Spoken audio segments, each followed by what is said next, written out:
ಗಂ ಗಣಪತಯೇ ನಮಃ.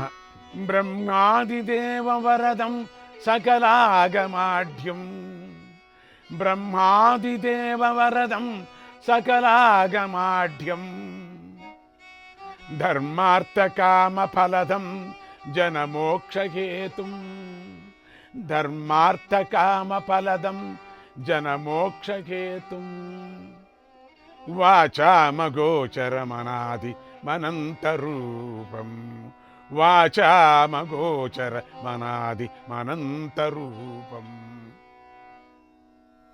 ಪ್ರತಿನಿತ್ಯ ಗಣಪತಿಯನ್ನು ಸ್ಮರಣೆ ಮಾಡು.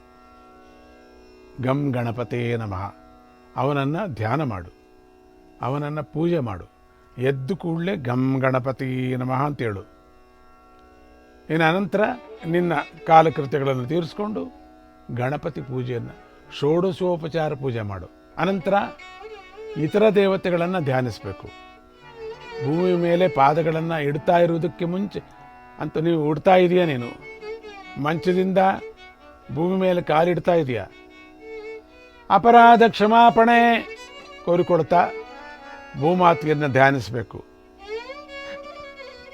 ನಾನು ಅಪರಾಧ ಮಾಡ್ತಾ ಇದ್ದೀನಿ,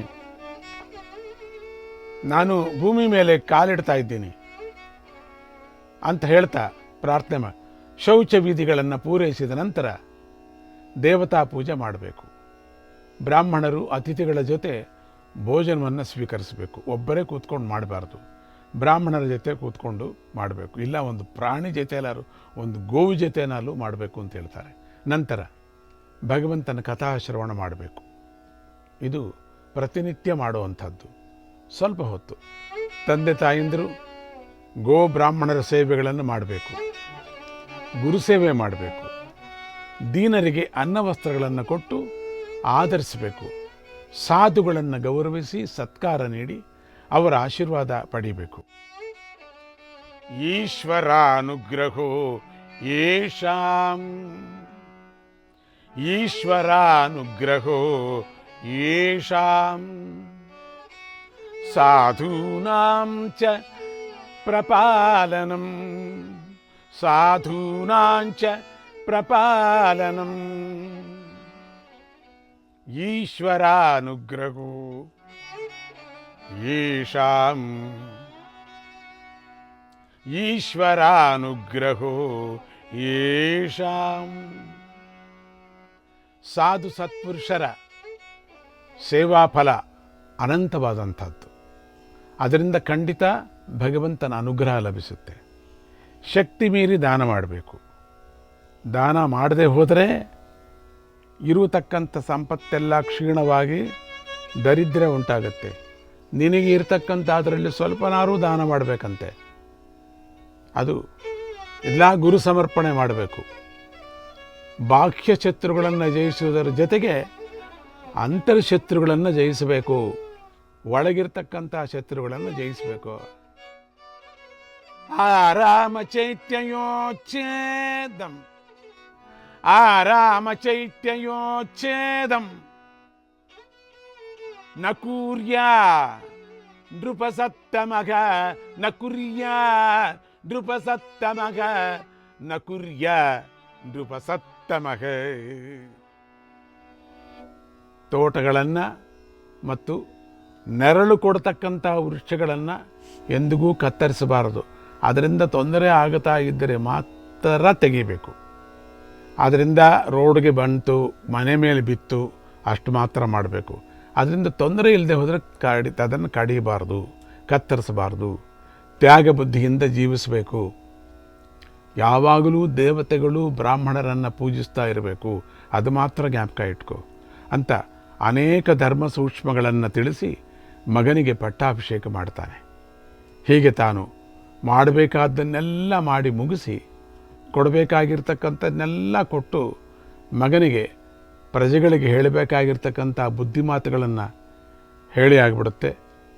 ಇನ್ನು ಕುಷ್ಠರೋಗ ಬಾಧೆ ತಡೀಲಾರದೆ ಹೆಂಡತಿಯ ಜೊತೆ ಕಾಡಿಗೆ ಹೊರಟು ಹೋದ.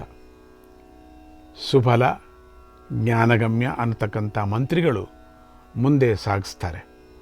ರಾಜ ರಾಣಿಯರು ಅವರನ್ನು ಹಿಂಬಾಲಿಸಿ ಹೋಗ್ತಾರೆ. ಬಹಳ ದೂರ ಪ್ರಯಾಣ ಮಾಡಿದ ಮೇಲೆ ಅವರಿಗೆ ಒಂದು ಸುಂದರವಾದ ಸರೋವರ ಕಾಣಿಸುತ್ತೆ. ಆ ಸರಸ್ಸಿನ ಹತ್ತಿರ ಹೋಗ್ಬಿಟ್ಟು ಸ್ವಲ್ಪ ನೀರನ್ನು ಕುಡಿತಾರೆ. ಆಗ ಪ್ರಯಾಣದ ಆಯಾಸ ಕಡಿಮೆ ಆಗುತ್ತೆ. ರಾಜನಿಗೆ ಒಳ್ಳೆಯ ನಿದ್ರೆ ಬರುತ್ತೆ. ರಾಣಿ ಮಾತ್ರ ರಾಜನ ಪಾದಗಳನ್ನು ಒತ್ತುತ್ತಾ ಸೇವೆ ಮಾಡ್ತಾ ಇರ್ತಾಳೆ ಅಲ್ಲೇನೆ.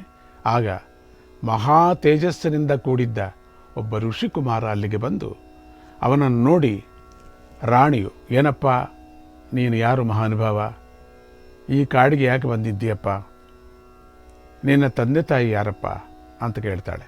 ಚಿಕ್ಕ ಮಗನಾಗಿ ಬಂದಿರ್ತಾನೆ. ಅದಕ್ಕೆ ಋಷಿಕುಮಾರನು, ಅಮ್ಮ ನಾನು ಭೃಗು ಮಹರ್ಷಿಯ ಪುತ್ರ, ನನ್ನ ತಾಯಿ ಹೆಸರು ಪುಲೋಮ, ನಾನು ನೀರಿಗೋಸ್ಕರ ಇಲ್ಲಿಗೆ ಬಂದೆ.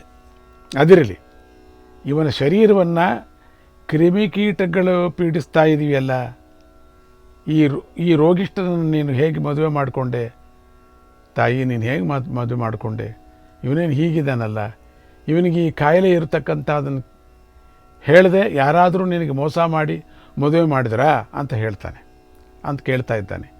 ಆ ಪತಿವ್ರತ ಶಿರೋಮಣಿ ಸುಧರ್ಮ ಹೇಳ್ತಾಳೆ, ಅಪ್ಪ ಪೂರ್ವಜನ್ಮದ ಕರ್ಮದಿಂದ ಈ ವ್ಯಾಧಿ ಸಂಕ್ರಮಿಸಿದೆ. ಹಂಸತೂಲಿಕಾ ತಲ್ಪದಲ್ಲಿ ಮಲಗಬೇಕಾದ ಈ ರಾಜ ಇವತ್ತು ಈ ನೆಲದ ಮೇಲೆ ಹೀಗೆ ಮಲಗತಕ್ಕಂಥ ಸ್ಥಿತಿ ಬಂದಿದೆ. ಯಾವಾಗಲೂ ಚಂದನಾದಿ ಸುಗಂಧ ದ್ರವ್ಯಗಳ ಸುವಾಸನೆಯಿಂದ ಮೆರುಗುತ್ತಾ ಇರತಕ್ಕಂಥ ಈ ರಾಜನ ಶರೀರ ಇವತ್ತು ದುರ್ಗಂಧದಿಂದ ಕೂಡಿದೆ. ನೋಡಿ, ಅದೃಷ್ಟ ಅನ್ನೋದು ಹೇಗೆ ಬೇಕಾದರೂ ಆಗತ್ತೆ. ಬೆಳಗ್ಗೆ ಇರತಕ್ಕಂಥ ಅದೃಷ್ಟ ಸಂಜೆ ಹೊತ್ತಿಗಿರಲ್ಲ, ಸಂಜೆ ಇರತಕ್ಕಂಥ ಅದೃಷ್ಟ ಬೆಳಗ್ಗೆಗಿರಲ್ಲ, ಬೆಳಗ್ಗೆಗಿರ್ತಕ್ಕಂಥ ಯೋಗ ಇವತ್ತಿಗಿರಲ್ಲ, ಇವತ್ತಿಗಿರ್ತಕ್ಕಂಥ ರೋಗ ನಾಳೆಗಿರಲ್ಲ, ನಾಳೆಗಿರ್ತಕ್ಕಂಥ ಜೀವ ನಾಡಿದ್ದಿಗಿರೋದೇ ಇಲ್ಲ. ಕೀವು ರಕ್ತಗಳಿಂದ ಜಿನುಗುತ್ತಾ ಇದೆ. ಈ ದುಃಖ ಸಾಗರದಿಂದ ದಾಟುವುದಕ್ಕೆ ನಮಗೆ ತೆಪ್ಪದ ಹಾಗೆ ನೀನು ಸಹಾಯ ಮಾಡು. ನಂಗೆ ಯಾಕೋ ನೀನನ್ನು ಕೇಳಬೇಕು ಅನ್ನಿಸ್ತಿದೆ. ನೀನು ನೀರಿಗಾಗಿ ಬಂದಿಲ್ಲ, ನನಗಾಗೇ ಬಂದಿರೋದು ಅಂತ ಅನ್ನಿಸ್ತಾ ಇದೆ. ನನಗೆ ಸಹಾಯ ಮಾಡು. ಏನು ಮಾಡಿದ್ರೆ ಒಳ್ಳೆಯದು? ಈ ದುಸ್ಥಿತಿಯಿಂದ ನಮ್ಮನ್ನು ರಕ್ಷಣೆ ಮಾಡು. ಯಾಕೆಂದರೆ ನೀನು ಮುನಿಕುಮಾರ, ನಿನಗೆಲ್ಲ ಗೊತ್ತಿರುತ್ತೆ. ಇಲ್ಲಿ ಮುನಿಕುಮಾರರಿಗೆ ಎಲ್ಲವೂ ಗೊತ್ತಿರುತ್ತೆ ಅಂತ ತನ್ನ ಕಥೆಯನ್ನೆಲ್ಲ, ನಾನು ಯಾರು, ನಾನು ರಾಜ, ನಾನು ರಾಜನ ಹೆಂಡತಿ, ನನ್ನ ಮಕ್ಕಳೆಂಥದ್ದು, ರಾಜ್ಯವನ್ನೆಲ್ಲ ಕೊಟ್ಟು ಹೇಗೆ ಬಂದೆ ಎಲ್ಲ ಕತೆ ಹೇಳ್ತಾಳೆ. ನಾವು ಇಷ್ಟೊತ್ತು ಕತೆ ಕೇಳಿದ್ವಲ್ಲ, ಅದನ್ನೆಲ್ಲ ಮತ್ತೆ ಈ ಮುನಿಕುಮಾರನಿಗೆ ಎಲ್ಲವನ್ನ ನಿವೇದನ ಮಾಡ್ತಾಳೆ, ಪ್ರಾರ್ಥನೆ ಮಾಡ್ತಾಳೆ. ಅವಳ ದೀನಾಲಾಪವನ್ನು ಕೇಳಿ ಋಷಿಪುತ್ರನ ಮನಸ್ಸು ಕರಗಿ ಹೋಯಿತು. ಅವನು ವೇಗವಾಗಿ ಹೋಗಿ ಕಮಂಡದಲ್ಲಿ ನೀರನ್ನು ತುಂಬಿಕೊಂಡು ಆಶ್ರಮಕ್ಕೆ ಹೋದ. ಮಗನು ತಡವಾಗಿ ಹಿಂತಿರುಗಿ ಬಂದಿದ್ದಕ್ಕೆ ತಂದೆ ಭೃಗು ಮಹರ್ಷಿ ಕಾರಣ ಕೇಳ್ತಾನೆ. ಯಾಕೆ ಇಷ್ಟು ತಡವಾಗಿ ಬಂದೆ ನೀನು? ಏನಾಯಿತು ಕಾಡಲ್ಲಿ? ಇಷ್ಟು ಸಮಯಕ್ಕೆ ನೀನು ಸರಿಯಾಗಿ ಬರಬೇಕಲ್ಲ. ಆಗ ಮಗನಾದ ಚ್ಯವ್ಯನ ಅವನ ಹೆಸರು, ಚ್ಯವ್ಯನನು, ತಂದೆ ಸೌರಾಷ್ಟ್ರ ದೇಶದ ದೇವನಗರದ ರಾಜನಾದ ಸೋಮಕಾಂತನಿಗೆ ಹಠಾತ್ತನೆ ಕುಷ್ಠರೋಗ ಉಂಟಾಗಿದೆ. ಅವನು ಆ ಭಯಾನಕ ರೋಗವನ್ನು ಅನುಭವಿಸ್ತಾ ತನ್ನ ಪತ್ನಿ ಮಂತ್ರಿಗಳ ಜೊತೆ ನಮ್ಮ ಸರೋವರದ ತೀರಕ್ಕೆ ಬಂದಿದ್ದಾನೆ ಅಂದ. ಓ, ಹಾಗಾದರೆ ಅವನನ್ನಿಲ್ಲಿ ಕರ್ಕೊಂಡು ಬಾ ಅಂತ ಭೃಗು ಮಹರ್ಷಿ ಹೇಳ್ತಾನೆ. ಚ್ಯವ್ಯನನ್ನು ಹೋಗಿ ಅವರೆಲ್ಲವನ್ನು ಆಶ್ರಮಕ್ಕೆ ಕರ್ಕೊಂಡು ಬರ್ತಾನೆ. ರಾಜ ದಂಪತಿಗಳು ಭೃಗು ಮಹರ್ಷಿಗೆ ನಮಸ್ಕಾರ ಮಾಡ್ತಾರೆ. ಸೋಮಕಾಂತ ಮಹಾರಾಜನು ಮಹರ್ಷಿಯನ್ನು ಹೀಗೆ ಕೇಳ್ತಾ ಇದ್ದಾನೆ. ಋಷಿವರ್ಯ, ಎಷ್ಟೋ ಜನ್ಮಗಳ ಪುಣ್ಯ ಇದ್ದರೇ ನಿಮ್ಮಂತಹ ಮಹಾತ್ಮರ ದರ್ಶನ ಭಾಗ್ಯ ಲಭಿಸೋದು. ನಿಮ್ಮಂತಹವರ ದರ್ಶನದಿಂದ ಸಕಲ ಪಾಪಗಳೂ ನಾಶವಾಗುತ್ತವೆ. ಒಳ್ಳೆಯ ಶ್ರೇಯಸ್ಸು ಅಭಿವೃದ್ಧಿಗಳು ಕೈಗೂಡಿ ನಮಗೆ ಬರ್ತವೆ.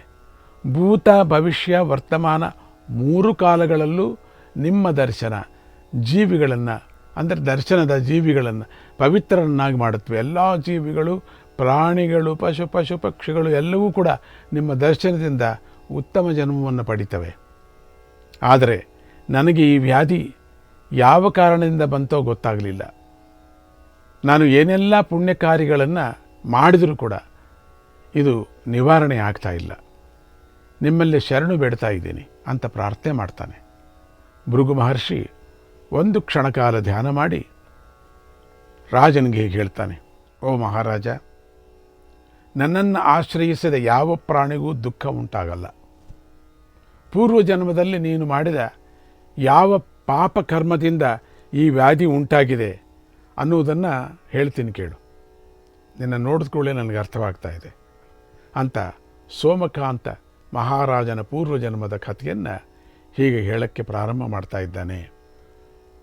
ಓ ರಾಜ, ಹಿಂದಿನ ಜನ್ಮದಲ್ಲಿ ನೀನು ವಿಂಧ್ಯ ಪರ್ವತದ ಹತ್ತಿರ ಇರತಕ್ಕಂಥ ಕೊಲಹಾರ ನಗರದಲ್ಲಿ ಒಬ್ಬ ವೈಶ್ಯ ಕುಲದಲ್ಲಿ ಹುಟ್ಟಿದ್ದೆ. ನಿನ್ನ ತಂದೆ ಧನವಂತನಾಗಿದ್ದ. ನಿನ್ನ ತಾಯಿ ಸುಲೋಚನ. ನಿನಗೆ ಕುಟುಂಬಿನಿ ಅನ್ನುವ ಕನ್ಯೆಯ ಜೊತೆ ಮದುವೆ ಆಯಿತು. ನಿಮಗೆ 7 ಪುತ್ರರು 5 ಪುತ್ರಿಯರು ಹುಟ್ಟಿದರು. ನಿನ್ನ ತಂದೆ ತಾಯಂದಿರು ಕಾಲವಾದ ಮೇಲೆ ನಿನಗೆ ದುಷ್ಟ ಸಾಂಗತ್ಯ ಉಂಟಾಯಿತು. ನಿನ್ನ ಪತ್ನಿ ಆ ಅಭ್ಯಾಸವನ್ನು ಬಿಟ್ಟುಬಿಡಿ ಅಂತ ಎಷ್ಟೋ ಅಂಗಲಾಚಿ ಬೇಡಿಕೊಂಡ್ಳು. ಆದರೂ ನೀನು ಅವಳ ಮಾತನ್ನು ಕೇಳಲಿಲ್ಲ. ಕೊನೆಗೆ ಮನೆಯನ್ನು ಮಾರುವ ಪರಿಸ್ಥಿತಿ ಬಂತು. ಮನೆಯೂ ಹೋಯಿತು. ಹೊಟ್ಟೆ ಉರಿತಕ್ಕಂಥದ್ದು ಕಷ್ಟವಾಯಿತು. ಕೊನೆಗೆ ಹೆಂಡತಿ ಮಕ್ಕಳು ನಿನ್ನ ಬಿಟ್ಟುಬಿಟ್ರು. ಹೇಳುವರು ಕೇಳುವರು ಇಲ್ಲದೆ ನಿನಗೆ ನಿನ್ನ ದಾರಿ ಇನ್ನೂ ಸುಗಮವಾಗಿ ಹೋಯಿತು. ಇನ್ನೇನು ನೀನು ಕೆಟ್ಟ ಅಭ್ಯಾಸ ಇರ್ತಕ್ಕಂಥವ್ರಿಗೆ ಯಾರೊಬ್ಬರು ಕಂಟ್ರೋಲ್ ಮಾಡ್ತಾ ಇದ್ದರೆ ತುಂಬ ಬೇಜಾರಾಗ್ತಾ ಇರುತ್ತವ್ರೆ. ಅವ್ರ ಮೇಲೆ ಕೋಪಿಸ್ಕೋತಾ ಇರ್ತಾರೆ. ಯಾತಕ್ಕೆ ಮಾತು ಹಿಡ್ಕೋತಾರೆ ಇವರು. ಸಿಗರೇಟ್ ಕುಡಿಬೇಡ ಕಾಣೋ ಅಂದರೆ ವಿಪರೀತ ಕೋಪ ಬಂದು ಅವತ್ತು 4 ಸಿಗರೇಟ್ ಕುಡಿತಾನೆ. ಹೆಂಡ ಕುಡಿಬೇಡ ಕಣೋ ಅಂದರೆ ಅವತ್ತು ಹೊಸದಾಗಿರ್ತಕ್ಕಂಥ ಹೆಂಡ ಕುಡಿತಾನೆ. ಬೀದಿಲಿ ಸುತ್ತಬೇಡ ಕಣೋ ಅಂದರೆ ಹೆಚ್ಚಿಗೆ ಬೀದಿಲೇ ಸುತ್ತಾನೆ. ಅವತ್ತು ಹೇಳಿದಷ್ಟು ಜಾಸ್ತಿ ಮಾಡೋರಿದ್ದಾರೆ ಪ್ರಪಂಚದಲ್ಲಿ. ಹೋಗಲಿ, ಹೇಳಿದೆ ಹಾಗೆ ಬಿಟ್ಟರೆ ನಮ್ಮನ್ನು ಕೇಳೋರು ಯಾರಿದ್ದಾರೆ, ಹೇಳೋರು ಯಾರಿದ್ದಾರೆ ಅಂತಾರೆ. ಕುಡುಕನ ಮಾತಿನಲ್ಲಿ ಹೇಳೋರು ಯಾರಿದ್ದಾರೆ, ನಮ್ಮನ್ನು ಕೇಳೋರು ಯಾರಿದ್ದಾರೆ ಬಿಡಿ ಅಂತಾನೆ. ಹೇಳಿದರೆ ಹೀಗೆ ಮಾಡ್ತಾರೆ. ಹಾಗೆ ಯಾವಾಗ ತಂದೆ ತಾಯಿಗಳು ಹೊಟ್ಟೋಗ್ಬಿಟ್ರೆ ಇವನಿಗೆ ಸುಗಮವಾಗೋಯ್ತು ಅನ್ನೋ ಮಾರ್ಗ. ಯಥೇಚ್ಛವಾದ ಧನ ಇತ್ತು. ಇಷ್ಟ ಬಂದಂಗೆ ಯಾವುದೇ ಭಯವಿಲ್ಲದೆ ವ್ಯಭಿಚಾರಿಯಾದೆ, ನೀನು ಕಳ್ಳನಾದೆ, ದಾರಿ ಹೋಕರನ್ನು ಹತ್ಯೆ ಮಾಡಿದೆ. ಯಾಕೆಂದರೆ ದುಡ್ಡಿಲ್ಲ. ಕೆಟ್ಟ ಅಭ್ಯಾಸಗಳು ಬಂದಮೇಲೆ ಇರತಕ್ಕಂಥದ್ದೆಲ್ಲ ಖರ್ಚಾದ ಮೇಲೆ ಏನು ಮಾಡ್ತೀಯ? ಕಳ್ಳತನ ಮಾಡ್ತೀಯ, ಗೋಗರೀತೀಯ, ಯಾರನ್ನ ಕಾಲು ಬೇಕಾದ್ರೂ ಹಿಡ್ಕೋತೀಯ, ಏನು ಕೆಲಸ ಬೇಕಾದ್ರೂ ಮಾಡಿಕೊಡ್ತೀಯ. ಅದು ಸಿಕ್ಕಲಾನೆ ನೀನು ಕೊಲೆ ಮಾಡ್ತೀಯ. ಇದೇ ಈಗ ನಡೀತಾ ಇರೋದೇ ತಾನೆ. ಅದಕ್ಕೆ ಪ್ರಾರಂಭದಲ್ಲೇ ನಾವು ಆ ದುರಭ್ಯಾಸವನ್ನು ನಿಲ್ಲಿಸಬೇಕು. ನಾವು ಅದಕ್ಕೆ ಏನು ಬೇಕೋ ಮಾಡಬೇಕು. ದಾರಿ ಹೋಕರನ್ನು ಹತ್ಯೆ ಮಾಡಿದೆ ನೀನು. ಪರಮ ಕಿರಾತಕನಾಗಿ ಕಳ್ಳತನ ಮಾಡಿದ ಹಣದಿಂದ ಮನೆ ಕಟ್ಟಿದೆ. ಹೇಗೋ ಕಟ್ಟಿದೆಯಾ. ನಿನ್ನ ಮೇಲಿನ ಭಯದಿಂದ ನಿನ್ನ ಮಾವನವರು ನಿನ್ನ ಹೆಂಡತಿ ಮಕ್ಕಳನ್ನು ಮತ್ತೆ ನಿನ್ನ ಮನೆ ಕರೆಯಿಸ್ಕೊಂಡೆ. ಹೇಗೋ ಕರೆಸ್ಕೊಂಡೆ ನಿನ್ನ ಹೆಂಡತಿ ಮಕ್ಕಳನ್ನು. ಒಂದು ದಿನ ಕಾಡಿನಲ್ಲಿ ಹೋಗ್ತಾ ಇದ್ದಾಗ ಗುಣವರ್ಧ ಅನ್ನುವ ವಿಪ್ರಕುಮಾರನಿಗೆ ಅಡ್ಡ ಹಾಕಿದೆ. ತಪಸ್ವಿಯಾಗಿರ್ತಕ್ಕಂಥ ವಿಪ್ರಕುಮಾರ, ಬ್ರಾಹ್ಮಣನ ಕುಮಾರನಿಗೆ ನೀನು ಅಡ್ಡ ಹಾಕಿದೆ. ಅವನು ಭಯದಿಂದ ಗಾಬರಿಗೊಂಡ. ಆದರೂ ಸ್ವಲ್ಪ ಧೈರ್ಯ ತಂದುಕೊಂಡು ನಿನಗೆ ಹೀಗೆ ಬುದ್ಧಿವಾದ ಹೇಳಿದ. ಅಯ್ಯ ದೊರೆ, ನನಗೆ ಮದುವೆ ಆಗಿದೆ. ನಾನು ಪಿತೃಋಣವನ್ನು ತೀರಿಸ್ಕೊಳ್ಬೇಕು. ನಿನ್ನಲ್ಲಿ ಶರಣು ಬೇಡ್ತಾ ಇದ್ದೀನಿ. ನೀನು ನನ್ನ ಮಾತನ್ನು ಕೇಳದೆ ಹೋದರೆ ನರಕಕೂಪದಲ್ಲಿ ಬೀಳ್ತೀಯ. ಓಂ ಗಣಪತಯೇ ನಮಃ. ಓಂ ಗಣಪತಯೇ ನಮಃ. ಓಂ ಗಣಪತಯೇ ನಮಃ.